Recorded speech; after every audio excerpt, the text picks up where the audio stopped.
l'instant sur My Media Prime Télévision. Mesdames, Messieurs, bon après-midi, bienvenue. Nous sommes le jeudi 8 mai 2025.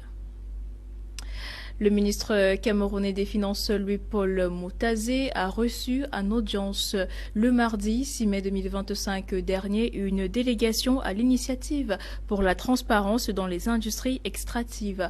Francine Mani, dans ce reportage, nous présente l'objectif et surtout les axes de cette audience pour le Cameroun. Écoutons attentivement. Après sa suspension temporaire à la dernière initiative pour les industries extractives, le Cameroun a vu la présence du délégué régional d'Afrique francophone et du Moyen-Orient afin d'aider le Cameroun notamment dans la mise en œuvre de l'initiative. L'objectif de notre mission, c'est vraiment d'aider le Cameroun dans la mise en œuvre de l'initiative pour la transparence des industries extractives. Comme vous le savez, le Cameroun est membre de l'initiative. Bien qu'à la dernière validation, donc le Cameroun a été suspendu de manière temporaire, effectivement le Cameroun a continué la mise en œuvre, notamment avec la publication du rapport ITIE. Et donc il était important pour nous de pouvoir échanger avec son Excellence Monsieur le Ministre des Finances, puisque c'est lui qui est le président de l'initiative ITIE.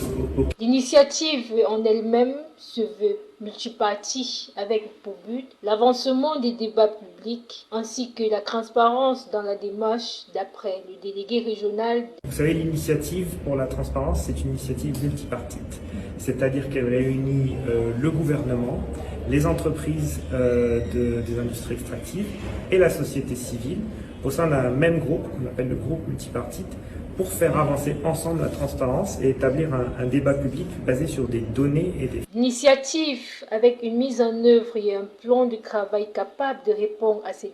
Il est important pour nous, lors de cette mission, d'échanger avec l'ensemble avec ce qu'on appelle les trois collèges, donc avec les membres du gouvernement, mais également les entreprises et la société civile, voilà, pour pouvoir aider l'ensemble des parties prenantes à l'initiative à la mise en œuvre de la norme ITIE. Nous pourrons discuter de tous les sujets dont ils ont besoin. Vous savez, l'initiative, c'est aussi une initiative qui permet de lutter contre la corruption, d'aider le pays à mobiliser davantage des ressources au niveau de son secteur extractif. Et nous allons tout faire pour aider le Cameroun à faire en sorte que cette mise en œuvre, à travers son plan de travail, puisse répondre à ces défis. Le Cameroun se repositionne comme un acteur crédible dans l'initiative pour les industries au Cameroun.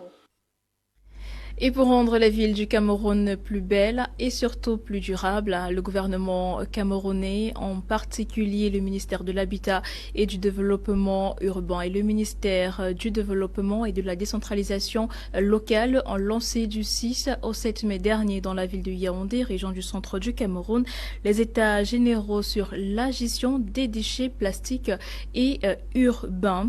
Les résolutions issues lors de ces échanges vont contribuer à l'amélioration de la qualité de la vie des populations en zone urbaine. Les précisions dans ce reportage.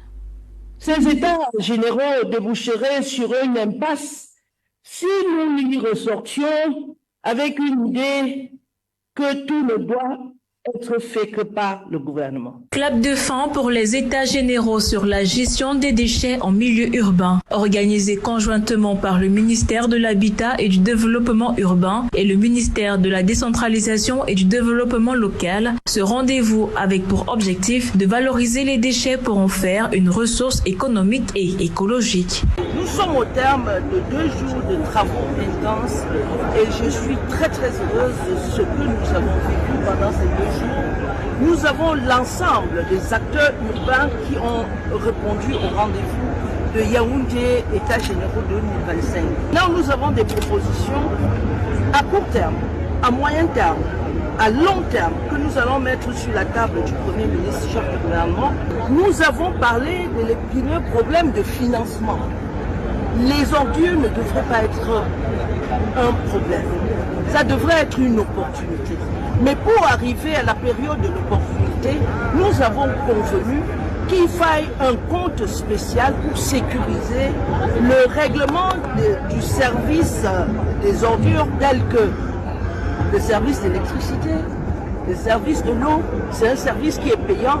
Les ordures également, l'enlèvement des ordures, l'amélioration du cadre de vie des populations doit faire l'objet d'un paiement du prix du service. Les participants à cette initiative ont mis en avant l'importance du tri, de la transformation et du recyclage pour créer des emplois verts et stimuler l'économie locale. Cette démarche vise à faire de la gestion des déchets un moteur de développement durable et responsable pour les villes du Cameroun. Ces états généraux tracent l'avenir de la gestion des ressources en déchets et que à l'horizon 2026, 2027, 2030, évaluation des ODD et au-delà, tel que voulu par le président de la République, le cadre de vie des populations en soit amélioré. Pour les membres du gouvernement, l'objectif final est de rendre les villes camerounaises plus propres, plus durables et plus prospères, conformément à la vision du chef de l'État, son Excellence Paul Biya.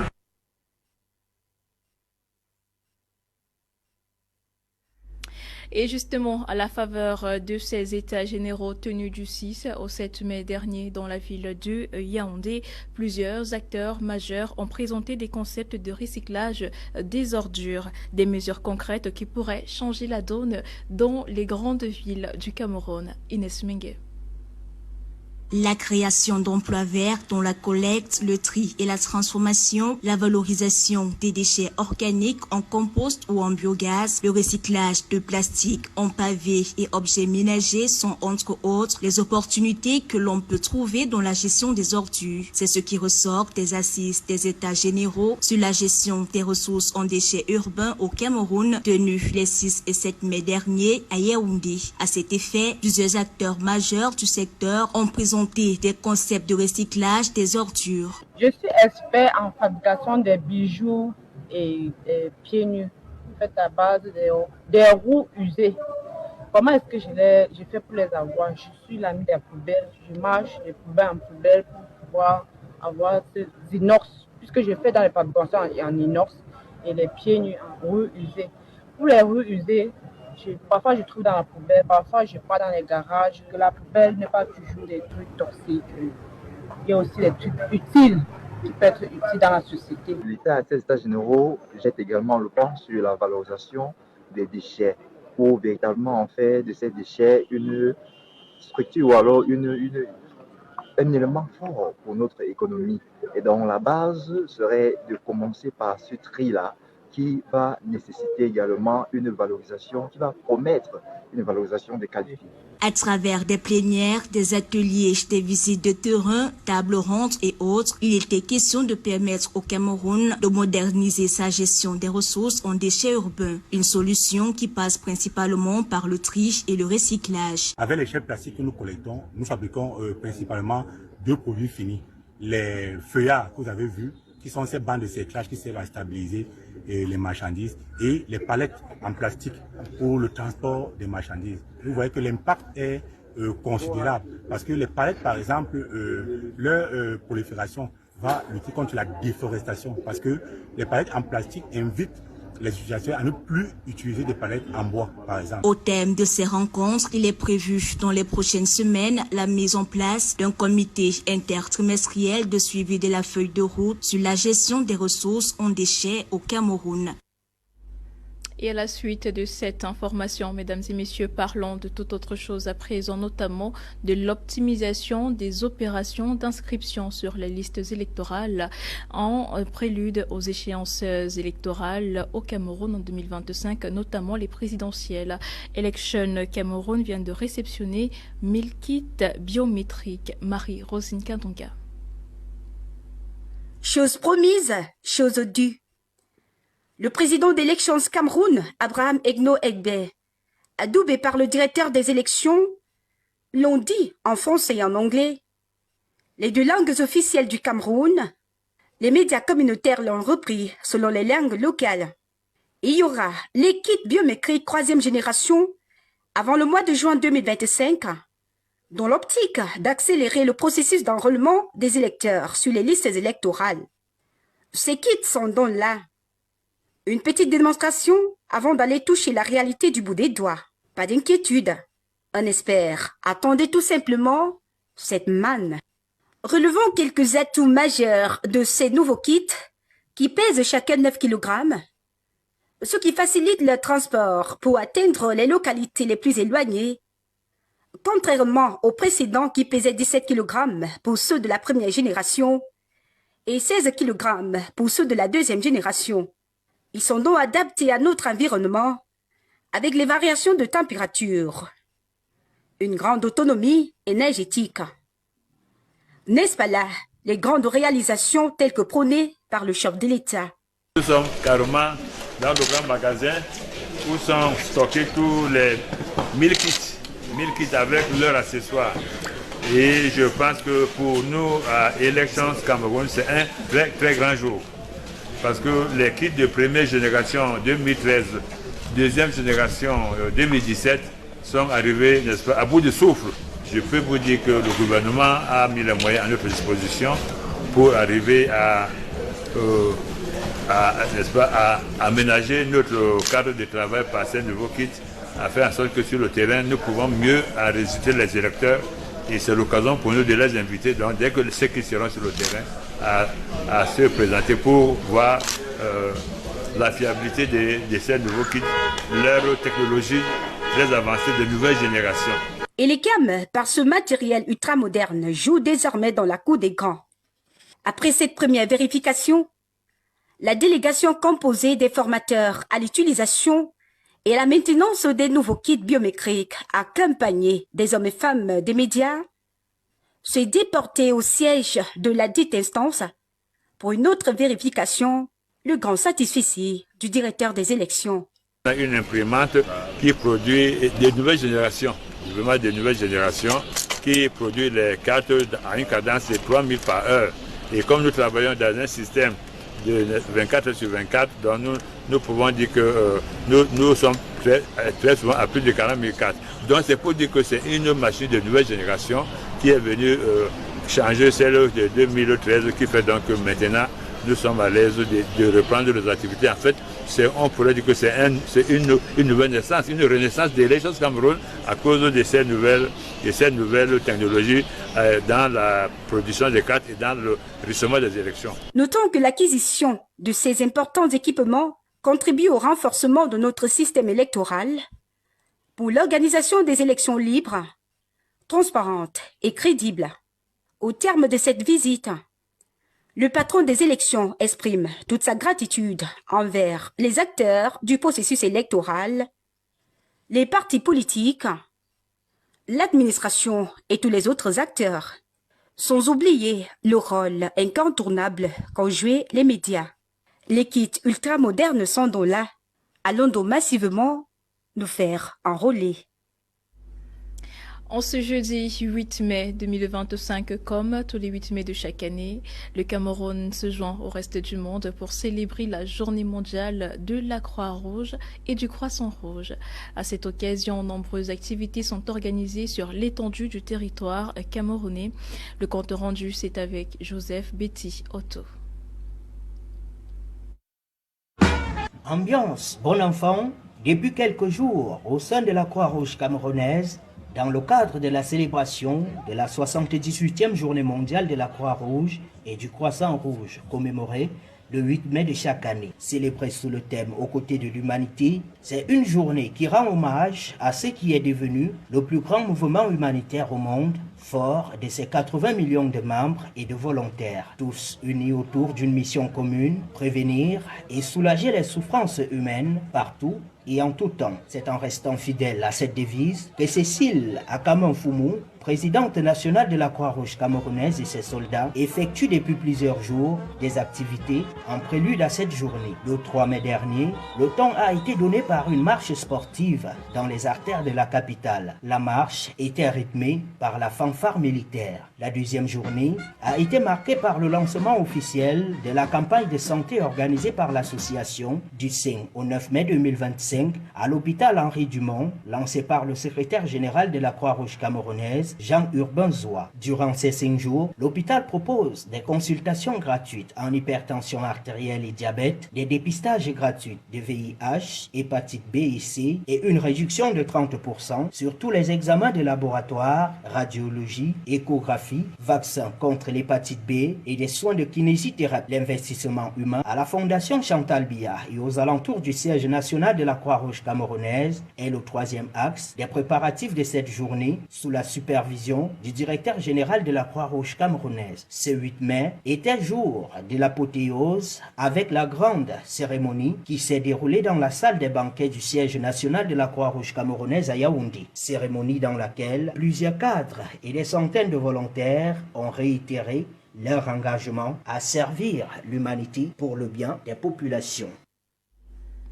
À présent, rendons-nous dans la région de l'ouest du pays. Mesdames et messieurs, le Festival du travail des jeunes installe ses quartiers à la maison des jeunes de la ville de Bafoussam. Pendant 4 jours, les jeunes de différents centres professionnels du département de la MIFI vont présenter leur savoir-faire. Les précisions avec Awadali et Alexis Mbemo.